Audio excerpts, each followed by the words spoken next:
Yo, what's good, my people? It's your boy, Big Chris, aka the Compton Animator, and I'm here to review WWE Raw for May the 5th, 2014. So, let's get into this review. So, tonight's WWE Raw, the night after Extreme Rules. A pretty, like I said, a pretty good show last night, and you start the show off tonight with a 20-man battle royal for Dean Ambrose's the United States Championship. I guess how to say it. So you basically found on the pre-show before Raw that Triple H said that he's going to have to defend his belt against 20 men in the Battle Royal. So you start off with, just everybody coming down the ring, the Shield coming down there with Ambrose, and you start off with a Battle Royal. You know how Battle Royals go. The first, few minutes is kind of boring because, just everybody bullshitting and trying to do whatever they can. Then you start getting people get thrown out. Then, like, towards the middle of the match, you get, like, everybody just start going back and forth, and you start getting, a little bit of sight, okay, of what's happening. You get Mark Henry and Big Show who started going, at everybody and just started bringing down the house. Then they go at each other and start, throwing blows. And then you get Big Show who ends up choke slamming Mark Henry. And they end up getting out Mark Henry and getting out Big Show in this match. And, he ends up eating bro kick and everything. He end up getting thrown out of the ring. So we start getting down to your last main few guys, which was Ziggler, who weirdly ended up getting put out by Santino with a Cobra. And you get Ryback, who puts out Santino after he tries to, scare them, I guess, with the fucking Cobra. And you get Sheamus, who just goes beast in this match and just starts throwing guys out left and right. Ryback, so as a whole, was pretty beast here too as well. They did their thing, exactly what they needed to do. You start getting towards the end where Dean Ambrose, who, by the skin of his teeth, staying in through the whole match, and ends up putting out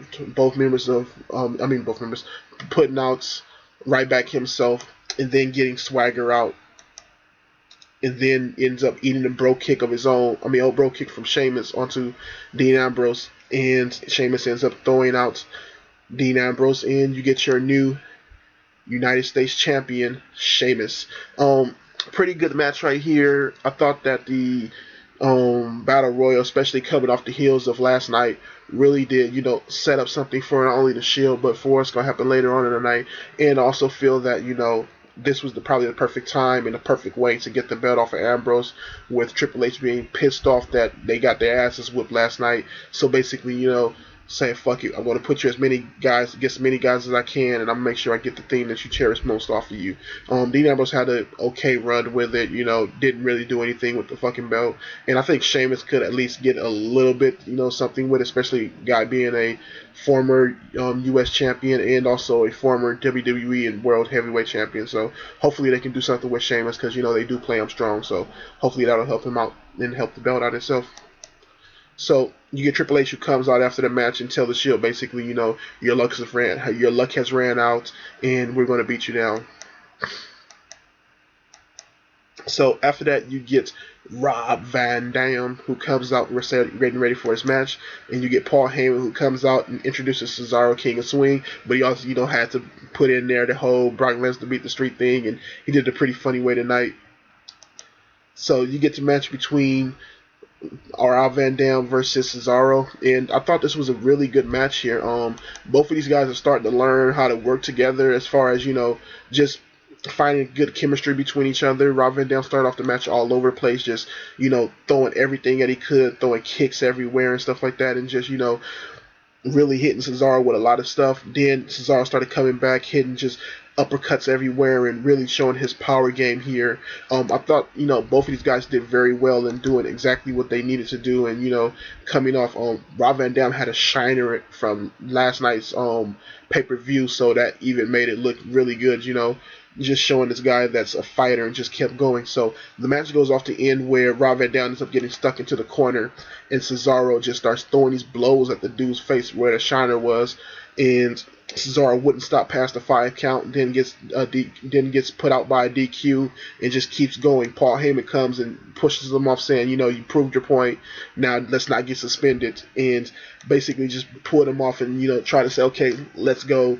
You fucked this dude up enough, and we're proving a point here how bad you are, King of Extreme that they're calling them now. So I really did like the whole thing over here, especially from the match, and I really liked how it ended, especially if you're going to play it more with Rob Van Dam versus Cesaro. This kind of adds some edge to this match, and also brings Cesaro more to a forefront of being a more vicious guy. The crowd was very much behind Cesaro and Rob Van Dam, but I think that if you're going to play Cesaro as a heel, this is exactly what you need to do, and the way he did it tonight was very vicious, and I like that.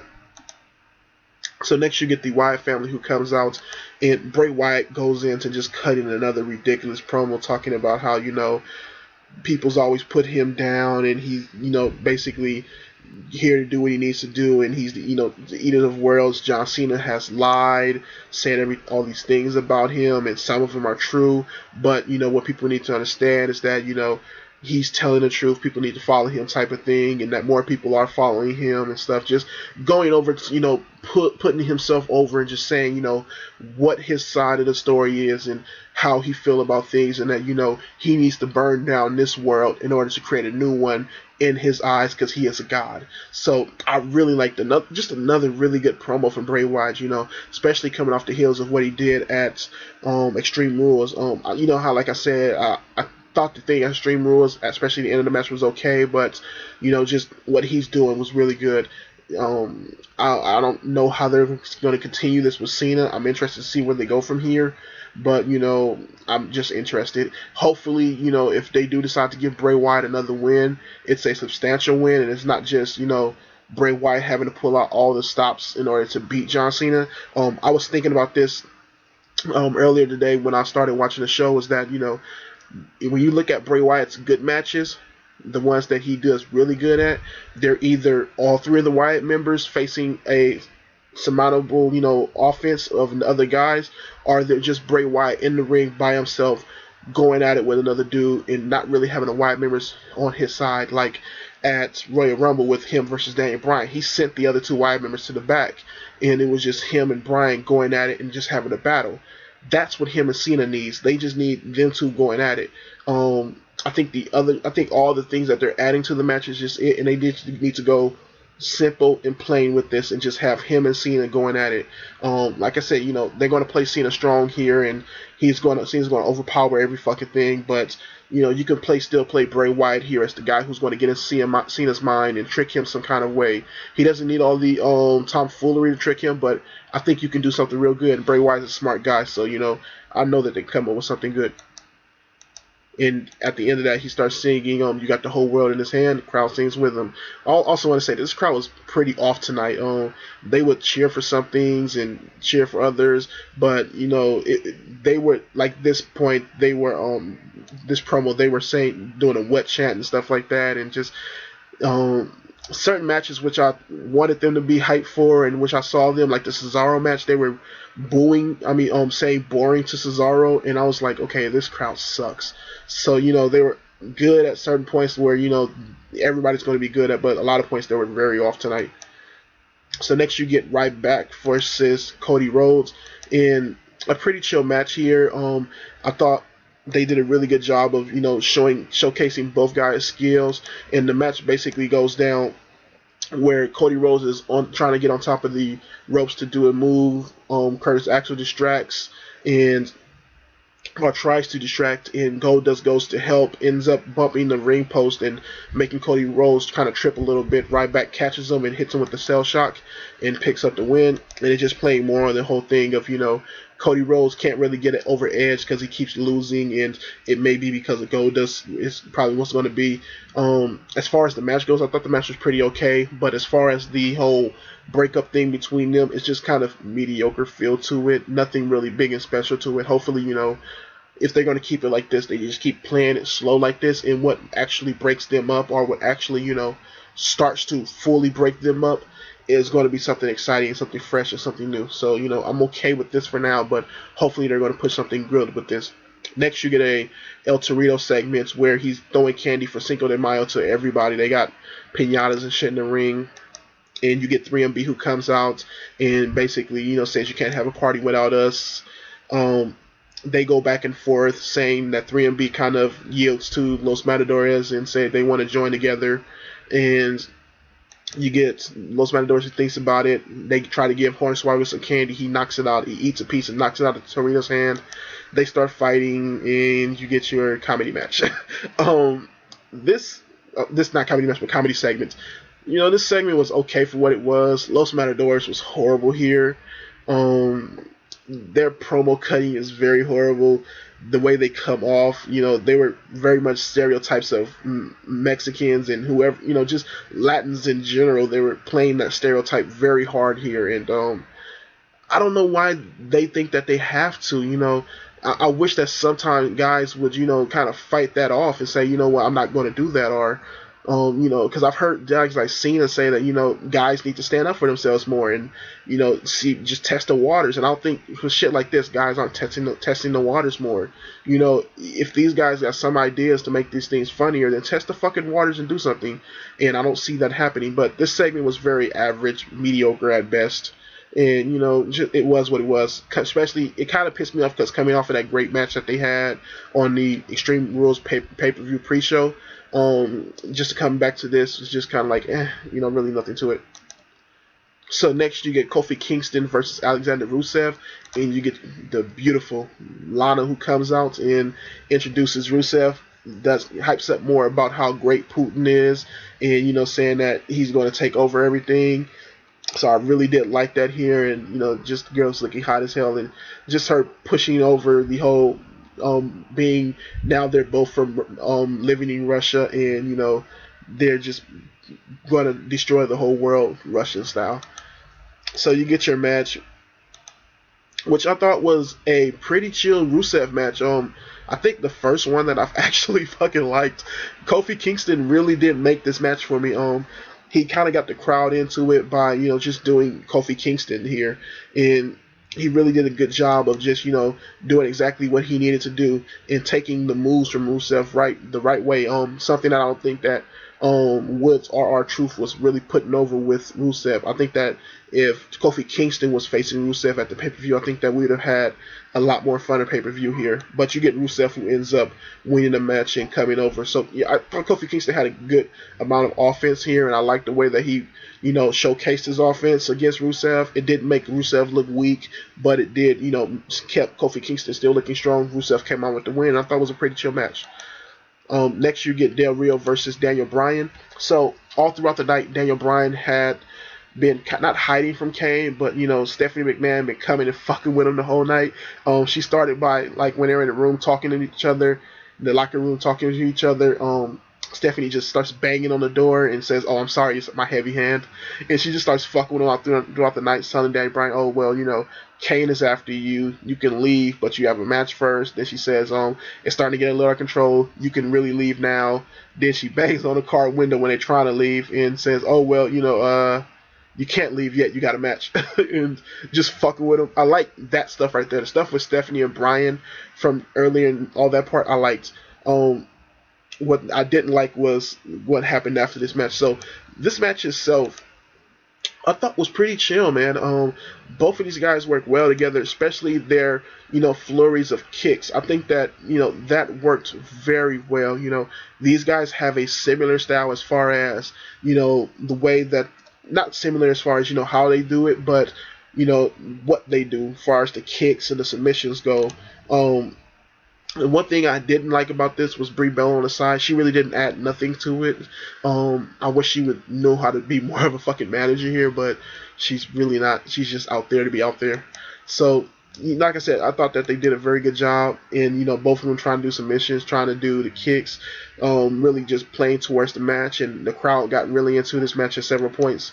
You get Daniel Bryan who hits the yes lock onto Del Rio and picks up the submission win from Del Rio. Then Kane's pyro goes off, and Daniel Bryan and Brie run to the back. Once they get to the back, they try to get in the car. It won't start. A wire's loose or something like that. He lets the trunk down and lets the hood down and see Kane in the back seat, fights with Kane. Kane ends up getting out the car on top of the roof. Daniel Bryan drives away and ends up hitting Kane with the car. Kane falls down. Daniel Bryan gets out the car. And runs away from Kane again and fully drives away. Now, if this was just what I made it to be right there, I would say, it's whatever. What made this bad was Brie Bella. She was screaming the whole time. And it's not like, oh, just regular screaming. She was horribly screaming. Like, you could tell how fake it was, man. I wish she would have just been yelling, "Come on, Brian, come on," or something like that, and not screaming, because she can't act at all. And in order to act out a scream right, you have to do it right, and she just wasn't doing it right. So I really didn't like that at all from her, and I think that she did a very bad job here. And I, it, I used to want to say, oh, let Brie Bella be a part of this stuff. Now I'm seeing why the WWE didn't let her, because that girl can't act. Daniel, why you have to marry this chick? But yeah, let's move on from this. So next you get your title match, your rematch title match for the IC title with Big E Langston versus your new champion Bad News Barrett. You get Bad News, who come out and says, who basically says, he's the champion now, and all the people are going to look horrible because of him being a champion, some type of shit like that. I don't fully remember what he said, but it was okay for what it was. It was very quick. So as far as the match itself goes, I thought this was a pretty good match. I actually like this one better than their pay-per-view match. The chemistry between them was better here. I think that they was filling each other out more here. Their hits were a little bit harder here, and I like how Big E really wasn't playing around this time. I felt that last night he was kind of like just off on it, not just kind of off on here and off last night, but here you could tell he was fully on. I don't know if he had a good night of sleep or whatever, but he was more on here. So you get the general spots. Barrett does the cactus jack elbow. Big E does the spear on the outside. They try to do both of their finishers. They don't hit it. Big E tries to go for the big ending another time. Barrett gets down, rakes at the eye, and then hits the Warhammer elbow onto Big E, and ends up picking up the win and still champion. Bad News Barrett. But like I said, I thought this was a pretty chill match here, and I thought that was a better one than last night.